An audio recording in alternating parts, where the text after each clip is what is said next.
What's happening, my Jacked family? Coach Scott here, jackedafter40.com and shreddedafter40.com. Welcome to another episode of the Jacked After 40 podcast. I've got an incredible episode coming at you today. You're going to absolutely love this one. Just tons of golden nuggets and insights in today's episode. Joined once again by my coaching client, Aaron Sanchez, who just wrapped up an 11 and a half week cutting phase. We're going to share his overall results, talk a lot about the lessons that he's learned throughout this entire process, how we're going to apply those lessons to his ongoing body transformation, as well as the important topic of, is it worth it to get shredded after 40, especially when you have to make some sacrifices along the way? And Aaron's going to share some of those sacrifices that really took a toll on him as of late during the past 3 weeks.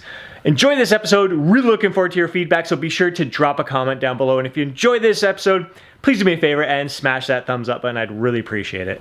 All right, Aaron, let's do a little recap of your cutting phase here. So it started on February 20th. So it's been 11 and a half weeks. You're 1 day out from your vacation. So 1 day left of cutting here. And you had, this is, in my opinion, probably the best cut I've seen you go through, where you tend to be a little bit slower out of the gates and it takes a little while to get some momentum going. But here you had good, steady, consistent progress for those first 2 months. You lost so you started, you're 5'8". You started off 164 pounds. This was after a little building phase there. And after 2 months, you consistently, pretty consistent drop. You dropped about 10 pounds. And then you dropped, there's 1 day where you dropped 2 pounds. You got down to 152, but then you got right back up to 154. And since then, so the past 3 weeks or so, you've pretty much been around that 154 pound mark. So in total, during the past 11 and a half weeks, you dropped about 10 pounds, but most of that was done in the first 8 weeks of this cutting phase. Really interesting to see how, although things were progressing consistently and we didn't change anything, that your weight stabilized for the past 3 weeks or so. So we're going to get into some of the things that you've been experiencing in regards to recovery and all that. But I just want to talk about what were some of the learning lessons that you experienced from this cut overall in general compared to previous cutting phases? And I know you've seen this as a success here, but just curious to hear your insights from how things have been rolling along. I don't know if it's insights for the other person, but for myself, I think it was starting from a place. It's probably one of the first cuts in the past few years where recovery had been in a really good place. Sleep was in a good place. Stress levels were in a good place. I wasn't trying to cut around any crazy events so in other words, my life was pretty stable and was going to be fairly stable. I think that's probably just the gist of it. Mm-hmm. I don't think there was any magic formula to anything. My mindset, I think my body was just in a better place physically.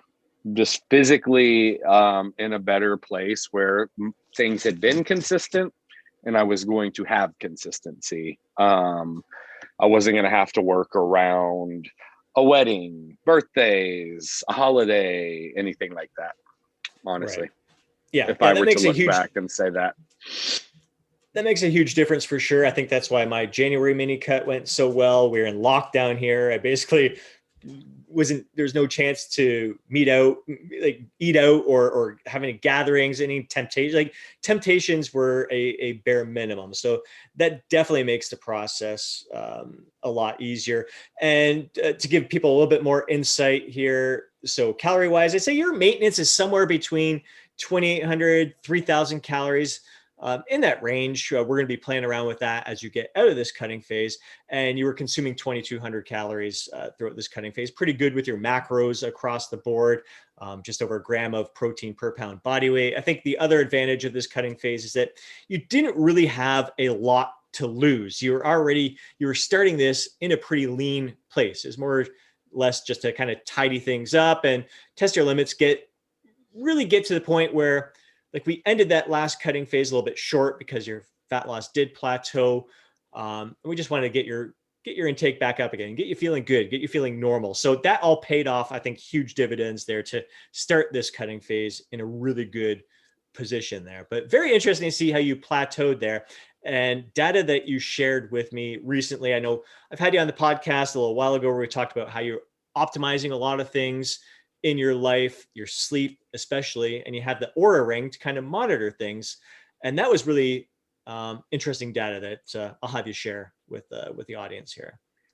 Yeah, as I mentioned in before, part of knowing like my body was in a better place is, per my Aura ring, I was averaging, let's just say like my HRV, my recovery score was consistently upper 80s, low 90s. I would even hit mid 90s, with sleep scores generally in the upper 80s and low 90s consistently.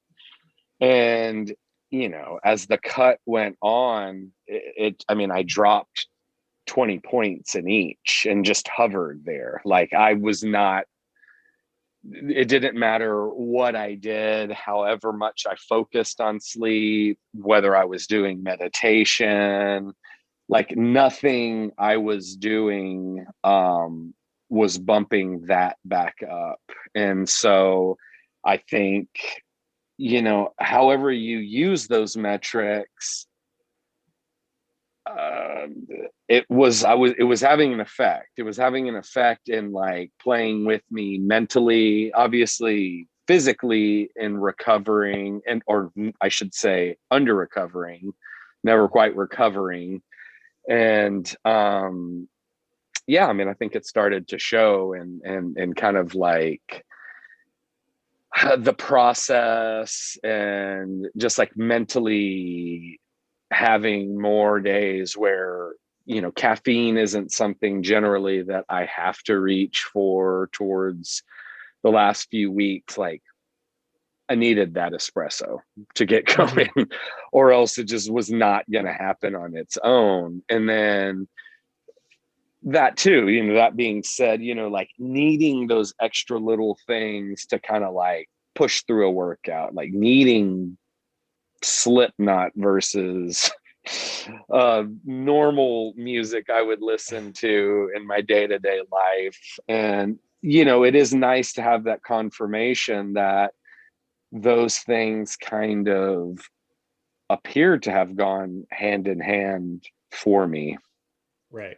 Yeah. Yeah. It was very, because it is like a lot of people. Well, first of all, it's very easy. Typically, you see a plateau. Your deficit wasn't it's like 2,200 compared to 2,800. It's not like you were in an aggressive deficit. And when you hit that plateau, it's very easy to say, well, just eat a little bit less or try to bump up your activity a little bit more to create an even larger deficit. But you were at a point like that's 3 weeks ago is when you really started to experiencing the more intense cravings. Just again, you felt like you weren't recovering enough, and you could really see the toll that this was taking on. So digging deeper into a cutting phase, I think just would have added even more stress on you. Your body probably would have fought against you. It just didn't make sense at that time. But it's just very interesting to see that like no matter what you're doing, trying to optimize your lifestyle with sleep, stress management, and all that, like recovery was still, I mean, you expect recovery to be a little bit low when you're in a deficit, especially Mm-hmm. towards the end of a calorie deficit. But really, really interesting to see how um, just the weight kind of stalled at that point. And I also think that too. The weight stalling doesn't necessarily surprise me, because, as I mentioned, I don't know if it was the last podcast or the one prior to that, weekends started to become harder for me, and my wife was under more stress, and I started to add more treats in. And so my consistency on a day-to-day basis, I was like having to play with calories and like make up one day. And that's not something that I think that was adding to stress. And it was like where my recovery, I mean, I had some days where I was like hitting in the 60s recovery wise. Hmm. And like it was dropping 15, 20 points, but it was never going up 15, 20 points. It was consistently in like the mid to low 70s when it was averaging the upper 80s, low 90s. And so the weight stalling didn't surprise me because, again, you know, if although I was tracking what I was going over, having to then like make it up in the few days after, I think was just like digging me deeper Right. rather than because that's just not part of that's not part of my process. Some people can do that. That's not for me. And then I think it was just a cycle. It was just a cycle for me. Right. And Right. so I think had I like been able to maintain what I was doing in the beginning, I don't know, maybe I would have got to 152 and I don't know. It's hard to say. Yeah. Oh yeah. Yeah. Yeah. It's the bottom line is that you put your best effort into this cutting phase. You look freaking awesome. It's wrapping up right now. Let's kind of talk about like because some of the conversations we've had recently is just it's been why why especially like this past 3 weeks has been why am I doing this to myself? Is the sacrifice worth it? Especially like you're not stepping on stage or anything. Yeah, you got a beach vacation coming up that you want to look your best. I mean, you're starting. Most people would love to look at like your starting photos there on a beach vacation, but this is a personal thing if you want to look your best. But um, what are some of your thoughts on like is it worth it at this point to suffer kind of the way that you did the past 3 weeks in regards to how you were feeling, the hunger you were dealing with, how it impacted your relationship with your family? Just shed some light on some of that stuff. Yeah, that one's tough because I think it's over the past couple of years, it's like shifted, and it's not that I don't care about physique, but I always said that when it started to affect my family, for instance, about 3 years back, right when we moved out to Seattle, so around 2017, um, I'd always said that I wanted working out to add to my life, and I never wanted it to take away. Mhm. And I was being stupid for a period of time, and I got a shoulder injury that took about a year to rehab. And like I couldn't throw, I couldn't catch. And right around that time, it was well, working out isn't adding to your life, especially Right. because I was chasing a number on the bench press and I hurt myself. Mhm. And it took a year for me to be able to play catch with my younger son. And so this go around, especially when I look at like pictures from, when I was even up like upper 150s, 160, but I was eating 800 more calories. Like, no, it wasn't worth it.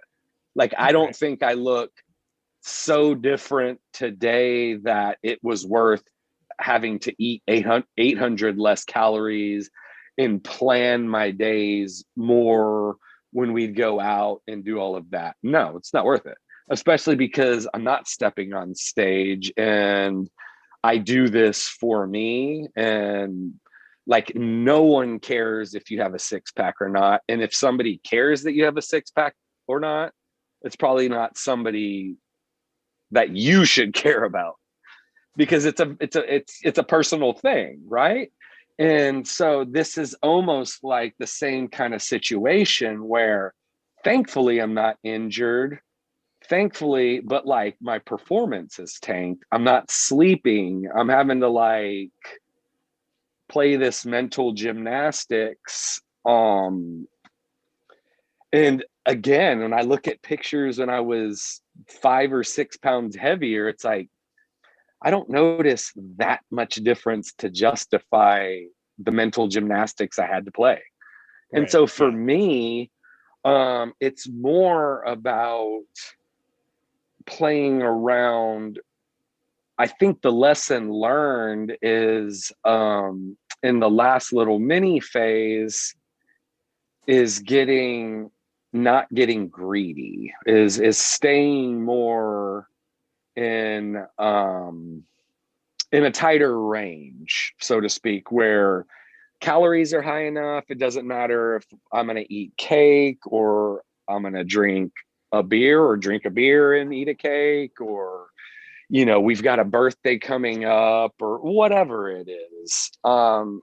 So yeah, I mean, especially when you see like you have tangible proof where, again, the Aura Ring or your Fitbit or whatever fitness tracker you have, it's just kind of like bioimpedance, your body fat percentage. It may not be accurate, but it is picking up some trend. And if your trend is, if you have a baseline, which I've been using the ring for about a year, so it has a baseline of my body stats, my sleep stats, all those stats, and you see it drop both in sleep at HRV, recovery, and all of that, average 20 points, both 20 points less, something not good is happening. And again, when you then have to like start pulling from other sources, when I need caffeine, when I don't, generally I could go weeks without it. Love coffee, love the taste, but there would be weeks where I do nothing but decaf, and I'm not like dragging through the day. But when you start needing those things, when you start having dreams of waffles, like, no, it's not worth it. Right. No, absolutely Yep. not. Great, valuable insights there. And it's not so much like even the scale weight. We can look at things. Those first 8 weeks were fantastic. Got you to 154, even dipped to 152.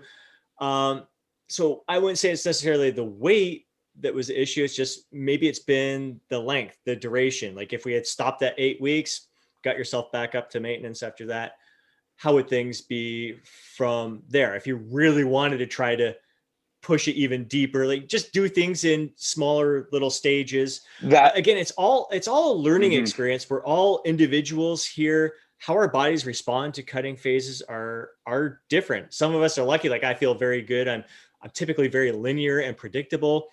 Your body isn't quite as predictable, but yeah, you may respond better to those just shorter little mini cuts and keeping things tighter, like within that, like the 154 to the 160 pound mark, maybe your sweet spot, rather than pushing it up to 164 and have to do that extra little cut. Again, it's all learning. We're going to continue to learn. It's going to be exciting to get you back up to maintenance and then a gentle surplus, and then play around with maybe shorter cuts in the future and just see where you're at. If it's even something that you desire, again, to try to get to push it a little bit leaner. Who knows how things are going to change. Yeah, I mean, I think you said it. I think it is learning, learning those things, because I mean, we've talked about it in podcasts past that life is going to happen. So even though on paper your schedule may look like the 15 Golden State Warriors and you're going to win a championship and nothing's going to come up, life is inevitably going to happen and you're going to have to adjust. And yeah, I mean, definitely, who knows that I think one thing that did happen, not blaming my wife at all, is, and because I was starting to feel it, like it's difficult when, like nothing I did, I was waking up in the middle of the night and I would be up at, at least 30 minutes, some nights 2 hours. And so knowing that's like kind of coming, and you're doing the journaling, you're doing the meditation, you're doing the walks, you're like, I would literally stop caffeine at like all sources at like 9 a.m. in the morning. Right. And just to make sure like I'm that far away. My last meal was like perfectly timed. So like digestion shouldn't have been an issue. And you're still just sleeping like shit. And like nothing you're doing is changing that. Well, I mean, it's really hard to say that when you look at overall, you look at your lifestyle. And I've always said, we've had many conversations about, I don't think it's generally one thing in isolation. Usually it's multiple things, and it's really hard to like pull those details out. And like, it's like a jigsaw puzzle. Like, could it have been the cut?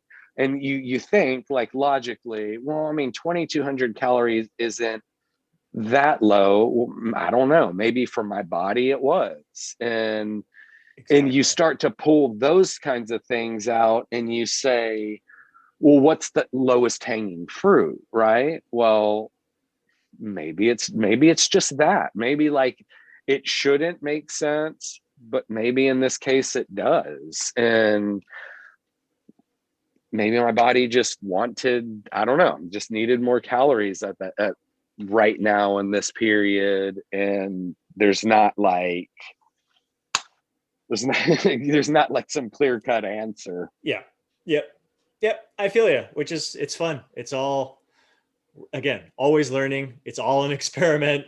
And yeah, we'll just take this experience and apply it to the future Yeah. experiences to make it even better and stop you short of any kind of suffering. And even though it was kind of a theme. It was kind of like, it's almost like the suffering. Like, I'm doing something right. I've got to challenge myself. If this is what testing my limits is all about. I've got to suffer. I've got to push through that suffering in order to become my best. And really, I don't think that's the case for me personally. I don't enjoy suffering at all. I always stop myself short of that. But again, it served its purpose. We learned from it, and now we get to apply that to future Oh experiences. yeah, absolutely, absolutely. And I think had I not continued on, I don't know that I would have. I mean, because a lot of the lessons have come in the like, I say the second part of the cut, because I ended it. I decided I ended it. Like, and then it was like, no, my trip came up. That date was set. And so it was like looking at things, as the Stoics like to say, and I've adopted, from a bird's eye view from above, and kind of observed and thought about the process and thought about the things. Yeah. I mean, it's just so much just depends on, I think, kind of what you have going on in your life and like family structure, and or if you're a younger dude or a female, just where you're at, where your situation's at. And I also learned the importance of having a why. Like I think more now than ever in all things that you do, because it is, when things get tough, you look back to that and you're saying, okay, well, if motivation is fleeting and it's something that like you just have to start to lean into the process, you're saying, well, why am I doing this? And it's a little reminder to say, to steady your resolve and kind of clear your head and proceed on. And I think it helps you to not only see a clearer picture, but like make less irrational decisions, make less, not decisions on the fly, but like, just like off the cuff decisions where it just doesn't seem to make sense or match what you have going on. Right. Right. 100%. Definitely the why, yeah, the driving force between why you're doing it. And it's got to be big picture. It's got to be more than just looking good. And it's great that you've been kind of evaluating everything. Like, again, is it worth it if it impacts my family, if it impacts my overall well-being, if it impacts me living my life to the fullest? That's a big deal. If you're like, all right, I want to get as crazy shredded as possible to get on stage. It's a bucket list goal of mine. I don't care if I am look like I'm on my deathbed, feel like I'm on my deathbed. I want to achieve this I've got to achieve it in my life. It's a bucket list. All right, power to you. But if part of your why is I want to get lean, push my limits with my level of leanness while living my life to the fullest and feeling my best and still performing my best, and enjoying, like, not a huge interruption to my family experience as well, then that's got to work. You got to always be evaluating those things in the process as well. Yeah, definitely. And I think too, it can't, I mean, it's just all that you said. I think things we started to, life has returned a little bit more to normal, where we're a little bit more comfortable going out. And that's another learning lesson with, like, maybe banking a little bit more calories for the weekend, so it isn't an issue. And playing around with that as far as maybe recovery is concerned, and see if that affects things at all, versus, because believe me, I would prefer to just hit the same calories daily. Mm-hmm. I think having to, like, it's like, okay, today's a high day and tomorrow's a medium day, and then I'm going to do 2 low days. I mean, that gets annoying to me real fast. Yeah. And that's on the other end of the spectrum. Or if I just say, and not even massive swings, just the 300 calories, that my calories are going up 300 calories on Saturday. Yeah, so I find, like, I've really learned over the past 5 years that, yeah, like, if I'm gonna have a refeed day or bump it up, keeping it within maintenance is way better than in the past when I'd have like a massive surplus and then really have to dig deep the rest of the week to make up. It'd take me the following 5 to 6 days to make up for that one day of pigging out. It worked for me at the time. I've shifted my preference to more consistent for most part. And then just, if I'm going to bump up, if I need a day where I do need to fuel up a bit more, just keep it in control, keep it in check, and be responsible with that refeed. And then you may not even need to adjust the next few days, because if it's well, that's what I mean. I've been open and honest with you, and that, like, I fully believe in transparency, and it's not like, well, I will hear you come to find out, like, I snuck bites of peanut butter here, and we don't keep chips in the house, so I can't sneak chips.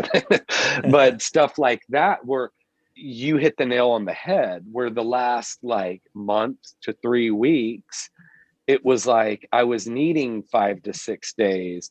And then in that, it's like, okay, well, we're having a family movie night, and then we have a Cinco de Mayo, and we're going out to eat, or we're going to the neighbor's house. And it's like, it's just compounds, where it's like, I can only cut so much, pull from so many sources, and then it's affecting my training. I can't give everything, not everything, but I can't give the best to my training session. And so I think, that's just what happened to me the last month.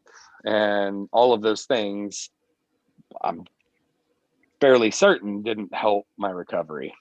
There's just no way. Sure. And this was even with me still this year, even though my drinking's increased. I'm literally talking 5 alcoholic beverages this year. So it's not like I'm not like drinking a crazy amount or anything. Like 5 adult beverages, that's it. Yep, you've done all the right things, no doubt about it. And yeah, still plateaued towards the end there. So lots of lessons to gather from that. I think one question that we were asked on Instagram was like the concern of after this cut ends, especially with how much your hunger was impacting you. And you and I had a conversation yesterday, I think it was, where you're like, the vacation is actually easier for you to eat well and stay on point with your nutrition compared to being at home. Share a little bit more about that.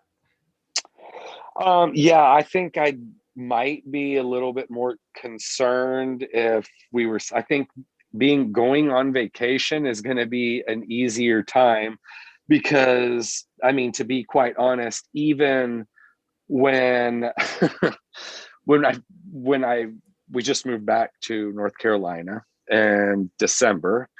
And when I got back here, my calories were actually at 3,000. And so I was doing my best to hit that, even though we were out of a hotel. Of course, I was guesstimating, but like with how we eat and, the places we go to, it was literally like I was spending $50 a meal eating out.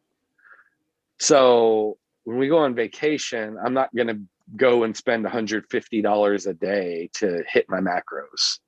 Right. So generally, I eat less on vacation, even though my food sources may be more dense to actually get into my calorie ranges with how I eat, like ordering, what am I going to order? Three $17 salads to, get my macros in? No, I'm not. So I'm always, I think generally I come back like 3 or 4 pounds lighter from a vacation rather than three. And that's even adding drinking in. So it's simply because it's just too expensive when you're eating out 3 and 4 times a day to actually, unless I was just to go to like, burgers and pizzas and eating foods that just I don't feel great eating consistently.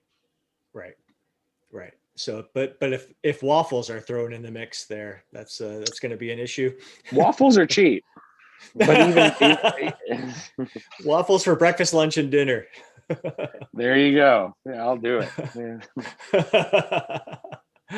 That's awesome, man. Well, I really appreciate you sharing this overall experience with us. I think many of us had gathered some really good insights from your learning experiences, and we'll continue to learn from, again, you getting back up to maintenance and a gentle surplus here, sharing those experiences, and then down the road, whenever we have to do a little mini cut again, it's going to be much shorter. Just yeah, continuing to learn from your experiences. So I appreciate you sharing this because I think a lot of others are going to really be able to relate to your stories. I know there's been many others who have commented about like that hunger feeling is real. Like a lot of others, I haven't experienced myself, but there's so many others that have really experienced that, the just unsatiable hunger. And that's even, you're not depriving yourself of any of your favorite foods or anything like that. Like you're eating a fair amount and eating good fun foods here, but still that hunger, just nothing could satisfy it. So I just appreciate you being open about all of that because yeah, you've definitely related to a lot of our fellow burros out there. Yeah, I mean, I'll end with, I mean, over the past couple of weeks, like I had been getting headaches, like going to bed, like literally, like I'm not starving. I mean, I acknowledge that, but like for my body, I was going to bed with headaches. And like, no, I mean, that's not worth it when I'm not, again, if I'm going to step on stage and that's a goal of mine, I would attack it and I would deal with it. And I would let my family know and they would support me and I would do whatever I had to do. But I'm not stepping on stage. I'm not. And I would have been fine, at 164, taking my shirt off and felt comfortable and like I was living my best life, stepping on the beach and at the pool and all of that. And so, no, when I'm going to bed with headaches and I'm waking up in the middle of the night, ravenous, and again with headaches, I mean, some people may feel like that's worth it. I'm not that person. Amen, my brother. Amen. Well, I'm really looking forward to seeing some beach pics here, and I hope you have yourself a freaking blast. You've really earned this. It just melt all that stress away. Come back feeling recharged, energized to attack this growth phase here and giving that your best. It just your effort, your dedication, your commitment to this craft, this lifestyle inspires me. So I appreciate you big time, my brother. Yeah, same. It's mutual. All right. I hope you guys enjoyed this podcast. If you enjoyed hearing Aaron's story here, please drop a comment down below, share your thoughts, share your feedback and insights with us, any of your own personal experiences. We would love to hear from you. And if you enjoyed this podcast, please do us a favor and smash that thumbs up button. We'd really appreciate it. If you know a fellow bro who would benefit from listening to today's podcast, do him a favor and share it with them. And before you go, don't forget to download your free guide, Jacked After 40, link down below. Have yourself an amazing day. Catch you in the next podcast.